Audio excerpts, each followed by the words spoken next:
नमस्कार फ्रेंड्स, विजय GS academy पर आप लोगों का तहे दिल से स्वागत है। दोस्तों, आज मैं आप लोगों को भारत के राष्ट्रपति से संबंधित जो भी क्वेश्चंस आज तक प्रीवियस एग्जाम में पूछे गए हैं, मैं इस वीडियो के माध्यम से आप लोगों को कराने जा रहा हूं। फ्रेंड्स, इसके पहले मैंने आप लोगों के लिए भारत के प्रधानमंत्री तथा उपराष्ट्रपति से संबंधित क्वेश्चंस करवा दिए हैं। अगर आपने नहीं देखे हैं तो जाके देख सकते हो। चलिए क्वेश्चन नंबर 1 से शुरू करते हैं। मेरा क्वेश्चन नंबर 1 दिया है कि भारत के प्रथम राष्ट्रपति कौन थे फ्रेंड्स? डॉक्टर राजेंद्र प्रसाद थे भारत के पहले राष्ट्रपति। और अगला क्वेश्चन है कि भारत की प्रथम महिला राष्ट्रपति कौन थी फ्रेंड्स? प्रतिभा देवी सिंह पाटिल भारत की पहली महिला प्रधानमंत्री थी। और अगला क्वेश्चन है हमारा कि भारत में राष्ट्रपति बनने के लिए कितनी आयु होनी चाहिए? कितनी यहाँ पे फ्रेंड्स गलत दिया है, कितनी होनी चाहिए? 35 साल होनी चाहिए राष्ट्रपति बनने के लिए भारत में न्यूनतम आयु। और अगला क्वेश्चन है कि भारत के राष्ट्रपति की एक महीने की सैलरी कितनी होती है? अब बढ़ के हो गई फ्रेंड्स 5 लाख रुपए भारत के राष्ट्रपति की सैलरी। फ्रेंड्स, यहाँ पे मैं डिटेल में नहीं कराऊंगा, केवल आप लोगों को क्वेश्चन ही कराऊंगा जिससे आपका रिवाइज अच्छा हो जाए। और अगला क्वेश्चन है कि भारत में कार्यपालिका का अध्यक्ष कौन होता है? भारत में कार्यपालिका का अध्यक्ष कौन होता है? भारत का राष्ट्रपति होता है कार्यपालिका का अध्यक्ष, आप लोग याद रखिएगा। और अगला क्वेश्चन है कि संघ की कार्यपालिका शक्ति निहित होती है, किस में निहित होती है? राष्ट्रपति में निहित होती है संघ की कार्यपालिका शक्ति। और अगला क्वेश्चन है कि भारत का राष्ट्रपति क्या होता है? राज्य का प्रधान, राज्य का प्रधान नहीं, केवल सरकार का प्रधान, राज्य और सरकार दोनों का प्रधान। तो फ्रेंड्स, क्या होता है इसमें? मतलब क्या होता है?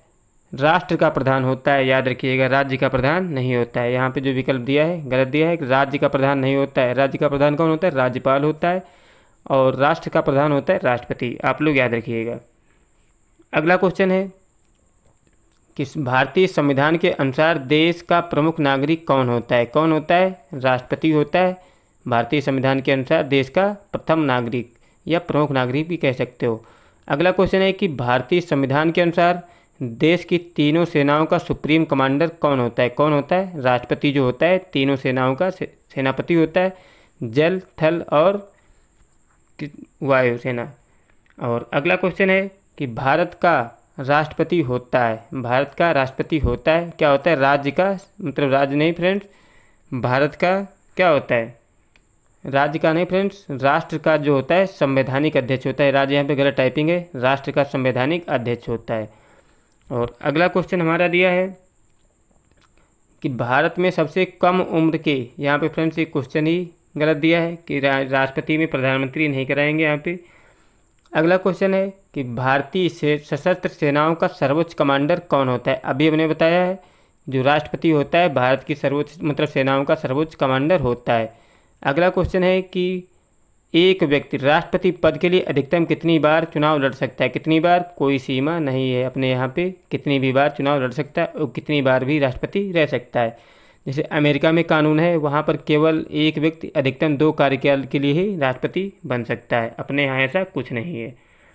और अगला क्वेश्चन है कि राष्ट्रपति का निर्वाचन किस प्रकार होता है? राष्ट्रपति का निर्वाचन किस प्रकार होता है? अप्रत्यक्ष रूप से होता है राष्ट्रपति का निर्वाचन, आप लोग याद रखिएगा।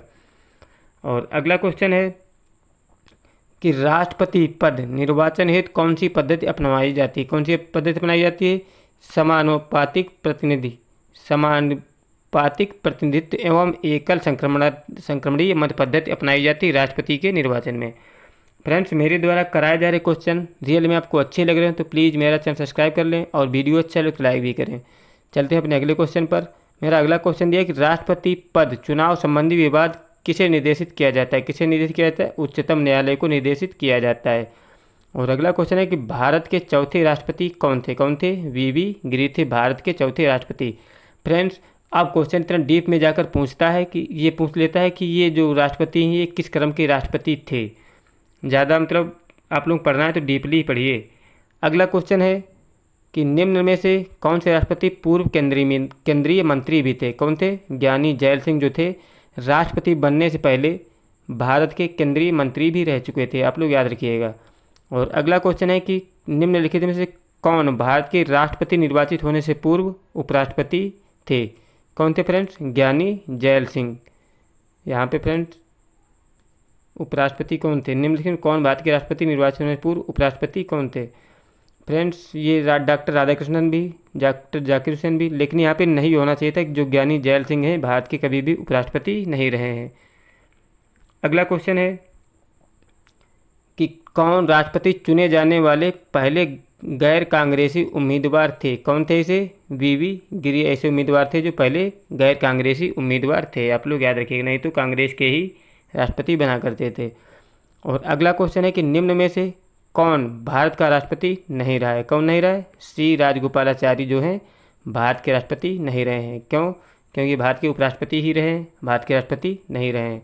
सर्वपल्ली राधाकृष्णन, डॉक्टर जाकिर हुसैन और ज्ञानी जैल सिंह ये तीनों व्यक्ति भारत के राष्ट्रपति रह चुके हैं। और अगला क्वेश्चन है कि भारत में किसके चुनाव में आनुपातिक प्रतिनिधित्व चुनाव प्रणाली अपनाई जाती। अभी हमने बताया था कि राष्ट्रपति के चुनाव में आनुपातिक प्रतिनिधित्व चुनाव प्रणाली अपनाई जाती है। मतलब इसमें ऑप्शन दिए होते हैं कि मतलब पहले वरीयता जो भी प्रत्याशी होते हैं, ये 3 हैं, तो आप पहली प्रायोरिटी किसको दे रहे हो, दूसरी प्रायोरिटी किसको दे रहे हो, तीसरी की प्रायोरिटी किसको दे रहे हो। ये होता है एकल संक्रमणीय पद्धति वाले चुनाव में। अगला क्वेश्चन है कि राष्ट्रपति पद के उम्मीदवार को चुनाव प्रचार हेतु कितना समय मिलता है। कितना सप्ताह, मतलब 2 सप्ताह या 14 दिन टाइम मिलता है राष्ट्रपति उम्मीदवार को प्रचार करने का टाइम। और अगला क्वेश्चन है कि किसके द्वारा राष्ट्रपति को उसके पद से हटाया जा सकता है। किसके द्वारा, संसद द्वारा महाभियोग लाकर राष्ट्रपति को उसके पद से हटाया जाता है।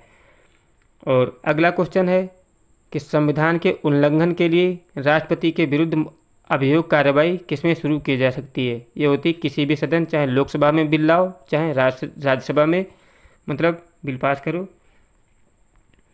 अगला क्वेश्चन है कि राष्ट्रपति पर महाभियोग किस आधार पर लगाया जा सकता है। किस आधार पर लगाया जा सकता है, संविधान का अतिक्रमण, संविधान के अतिक्रमण करने पर जो होता है उसके विरुद्ध महाभियोग लाया जा सकता है।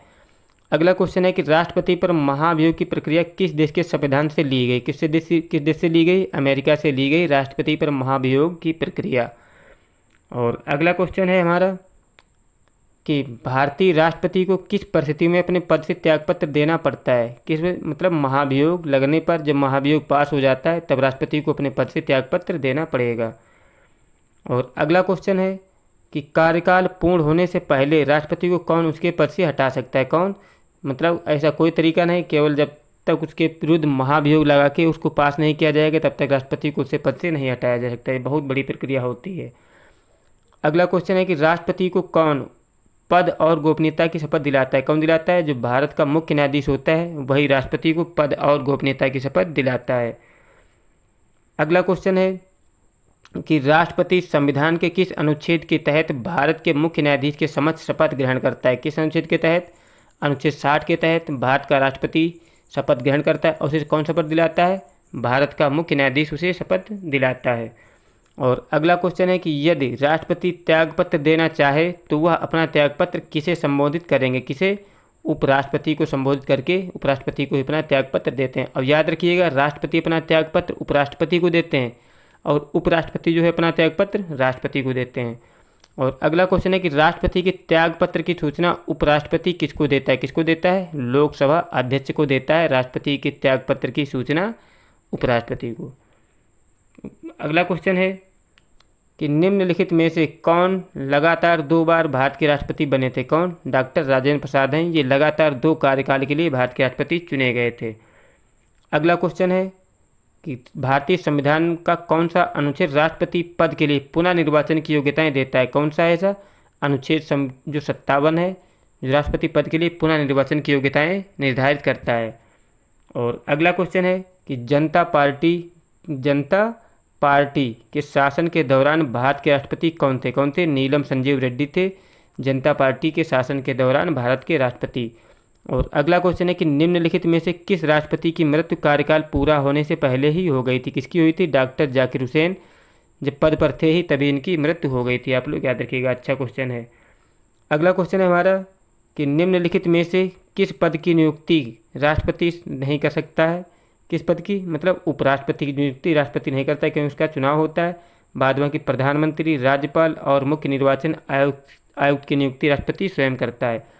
अगला क्वेश्चन है कि निम्न में से किसकी नियुक्ति राष्ट्रपति करता है। किसकी, महालेखा परीक्षक, महान्यायवादी और राज्य का राज्यपाल, इन सभी की नियुक्ति कौन करता है? राष्ट्रपति करता है, ध्यान रखिएगा। अगला क्वेश्चन है कि केंद्रीय मंत्रिमंडल के मंत्रियों की नियुक्ति कौन करता है? कौन करता है? प्रधानमंत्री की सलाह पर राष्ट्रपति करता है केंद्रीय मंत्रिमंडल के मंत्रियों की नियुक्ति। और अगला क्वेश्चन है कि राष्ट्रपति द्वारा संसद के दोनों सदनों के लिए कुल कितने सदस्यों को नामित किया जा सकता है? कितने? 14 सदस्यों को नामित किया जा सकता है। लेकिन याद रखिएगा, जो 12 सदस्य होते हैं वो राज्यसभा के होते हैं और 2 सदस्य किसके होते हैं? लोकसभा के। अब लोकसभा में सदस्यों के मनोनयन की प्रक्रिया खत्म होगी, अब बचे हैं केवल 12 सदस्य, जो किसके हैं? राज्यसभा के हैं। अगला क्वेश्चन है कि निम्न में से कौन सा अधिकार राष्ट्रपति को प्राप्त नहीं है? कौन सा प्राप्त नहीं है? कि न्यायपालिका के न्यायाधीश को हटाएं, ये नहीं प्राप्त। बाद बाकी क्षमादान, अध्यादेश जारी कर सकता है, आपातकाल की घोषणा कर सकता है, लेकिन न्यायाधीश को नहीं हटा सकता है। अगला क्वेश्चन है कि वित्त बिल के लिए किसकी स्वीकृति आवश्यक होती है? किसकी? राष्ट्रपति की स्वीकृति आवश्यक होती है। किसके लिए? वित्त बिल के लिए। और अगला क्वेश्चन है कि किसी भी व्यक्ति की फांसी को सज़ा बदलने या कम करने का अधिकार किसे दिया गया है? किसे दिया गया है? राष्ट्रपति को दिया गया है। अनुच्छेद किस बात मतलब दिया? 72 में। इसके तहत जो होता है वो व्यक्ति की सज़ा को माफ़ कर सकता है, चाहे मतलब फांसी हो, फांसी को भी माफ़ कर सकता है, और मार्शल लॉ भी लगा तो उसको भी हटा सकता है। और अगला क्वेश्चन है कि निम्न में से किसे राष्ट्रपति नियुक्त नहीं करता है? किसे? योजना आयोग को नियुक्त नहीं करता है। बाद बाकी सबको वित्त आयोग, राजकीय भाषा आयोग, संघ लोक सेवा आयोग के सदस्यों की नियुक्ति करता है, लेकिन योजना आयोग को नहीं नियुक्त करता है। अगला क्वेश्चन है कि निम्न में से कौन राष्ट्रपति की मर्जी तक अपने पद पर रह सकता है? कौन होता है सर? राज्यपाल। राज्यपाल का फ्रेंड्स कोई भी कार्यकाल नहीं होता है, 5 वर्ष दिया होता है, लेकिन क्या होता है? राष्ट्रपति के मतलब प्रसाद पर्यंत ही ये अपने पद पर रहता है। अगला क्वेश्चन है कि किसी विधि के प्रश्न पर सर्वोच्च न्यायालय से परामर्श लेने का अधिकार किसको है? किसको है? राष्ट्रपति को। राष्ट्रपति को फ्रेंड्स सर्वोच्च न्यायालय से परामर्श लेने का अधिकार है, लेकिन मानने के लिए वो कोई ज़रूरी नहीं कि मानने के लिए बाध्य नहीं होता है। अगला क्वेश्चन है कि भारतीय संविधान का कौन सा अनुच्छेद राष्ट्रपति को न्यायालय से परामर्श करने की शक्ति प्रदान करता है? कौन सा है? अनुच्छेद 143 है। इसके तहत जो राष्ट्रपति होता है न्यायालय से परामर्श ले सकता है। अगला क्वेश्चन है कि संसद का अधिवेशन बुलाने का काम किसका है? किसका फ्रेंड्स? संसद का अधिवेशन जो बुलाता है राष्ट्रपति, लेकिन अध्यक्षता कौन करता है? लोकसभा का अध्यक्ष करता है, याद रखिएगा। अगला क्वेश्चन है कि राष्ट्रपति को कौन सहायक एवं मंत्रणा देता है? कौन देता है? संघीय मंत्रिपरिषद जो होता है राष्ट्रपति को सहायता एवं मंत्रणा देता है, याद रखिएगा। और अगला क्वेश्चन है, क्या था क्वेश्चन? कि भारत के राष्ट्रपति ने आर्थिक संकट की घोषणा कब की थी? फ्रेंड्स याद रखिएगा कि भारत में अभी तक वित्तीय आपातकाल नहीं लगा, इसलिए इसमें क्या होगा? कभी नहीं। और अगला क्वेश्चन है कि विदेशी देशों के सभी राजदूतों को कमिश्नरों के प्रत्यय पत्र किसके द्वारा प्राप्त किए जाते हैं? किसके द्वारा? राष्ट्रपति के द्वारा प्राप्त किए जाते हैं। अगला क्वेश्चन है कि राष्ट्रपति किसी विधेयक को पुनर्विचार के लिए नहीं लौटा सकता है। किसको? धन विधेयक को पुनर्विचार के लिए नहीं लौटा सकता है, याद रखिएगा। अगला क्वेश्चन है कि निम्नलिखित में से राष्ट्रपति किसी सूची के विषय पर अध्यादेश जारी कर सकता है? किसमें? संघ और समवर्ती सूची के विषयों पर अध्यादेश जारी कर सकता है। अगला क्वेश्चन है कि राष्ट्रपति उम्मीदवार के लिए क्या आवश्यक नहीं है? क्या आवश्यक नहीं? पढ़ा लिखा हो। मतलब फ्रेंड्स अजीब अपने यहाँ का ढांचा है कि मतलब कि भारत का प्रथम नागरिक राष्ट्रपति होता है, लेकिन राष्ट्रपति के लिए कोई ज़रूरी नहीं है कि मतलब वो पढ़ा लिखा हो, और बाद बाकी सभी योग्यता होनी चाहिए, लेकिन ये ज़रूरी नहीं है कि पढ़ा लिखा हो। जो मेन काम है वो नहीं होना चाहिए, बाद बाकी सब होने चाहिए। अजीब धारणा है अपने यहाँ की। अगला क्वेश्चन है कि भारत में राष्ट्रपति चुना जाता है। भारत में राष्ट्रपति चुना जाता है किसके द्वारा? निर्वाचित सांसदों, चाहे लोकसभा का हो चाहे राज्यसभा का, और विधानसभा सदस्यों द्वारा। इसमें मनोनीत जो सदस्य होते हैं वो राष्ट्रपति निर्वाचन में भाग नहीं लेते हैं, केवल जो जनता द्वारा चुने हुए सांसद होते हैं वही भाग लेते हैं, याद रखिएगा। अगला क्वेश्चन है कि राष्ट्रपति चुनाव में विवाद होने पर किसकी सलाह ली जाती है? किसकी सलाह ली जाती है? सर्वोच्च न्यायालय की सलाह ली जाती है। अगला क्वेश्चन है कि राष्ट्रपति किसी विषय के विषयों पर अध्यादेश जारी नहीं कर सकता है। किसके? राज्य सूची के जो विषय होते हैं उन पर अध्यादेश जारी नहीं कर सकता है, याद रखिएगा। अगला क्वेश्चन है कि भारतीय संविधान का कौन सा अनुच्छेद राष्ट्रपति को अध्यादेश जारी करने की शक्ति प्रदान करता है? कौन सा? अनुच्छेद 143 जो होता है राष्ट्रपति को अध्यादेश जारी करने की शक्ति प्रदान करता है। अगला क्वेश्चन है हमारा कि भारत के राष्ट्रपति के पास कौन सी वीटो शक्ति होती है? कौन सी? पूर्ण निषेध, निलंबित निषेध, पॉकेट निषेध, ये सभी होती हैं। राष्ट्रपति के पास वीटो शक्ति है, आप लोग याद रखिएगा। अगला क्वेश्चन है हमारा कि राष्ट्रपति को लोकसभा में किन 2 सदस्यों को मनोनीत किया जाता है। किनको? एंग्लो इंडियन को नियुक्त किया जाता है लोकसभा में 2 सदस्यों को। लेकिन अब याद रखिएगा कि मनोनयन की प्रक्रिया अब खत्म हो गई। अब राष्ट्रपति जो है लोकसभा में सदस्यों का मनोनयन नहीं कर पाएगा। अगला क्वेश्चन है कि भारत का राष्ट्रपति किसका एक अभिन्न अंग होता है। किसका होता है? संसद का अभिन्न अंग होता है। संसद के 3 अंग होते हैं, लोकसभा, राज्यसभा और राष्ट्रपति। ये संसद के 3 अभिन्न अंग होते हैं। और अगला क्वेश्चन है कि भारत सरकार का संवैधानिक अध्यक्ष कौन होता है। कौन होता है? राष्ट्रपति होता है, जो नाम मात्र का होता है। वास्तविक कौन होता है? प्रधानमंत्री होता है। अगला क्वेश्चन है डॉक्टर राजेंद्र प्रसाद का चुनाव किया गया था, किसके द्वारा किया गया था? संविधान सभा के द्वारा डॉक्टर राजेंद्र प्रसाद का चुनाव किया गया था, याद रखिएगा। अगला और लास्ट क्वेश्चन है मेरा कि निम्न में से कौन भारत के राष्ट्रपति के चुनाव में भाग नहीं लेता है। कौन? विधान परिषद के सदस्य जो होते हैं भाग नहीं लेते हैं, बाद बाकी लोकसभा, राज्यसभा और विधानसभा के सदस्य भाग लेते हैं। फ्रेंड्स, मेरे द्वारा कराए गए क्वेश्चंस यदि आपको हेल्पफुल लगे हों तो प्लीज़ मेरा चैनल सब्सक्राइब कर लें। वीडियो अच्छा लगे तो लाइक भी करें। जय हिंद, जय भारत।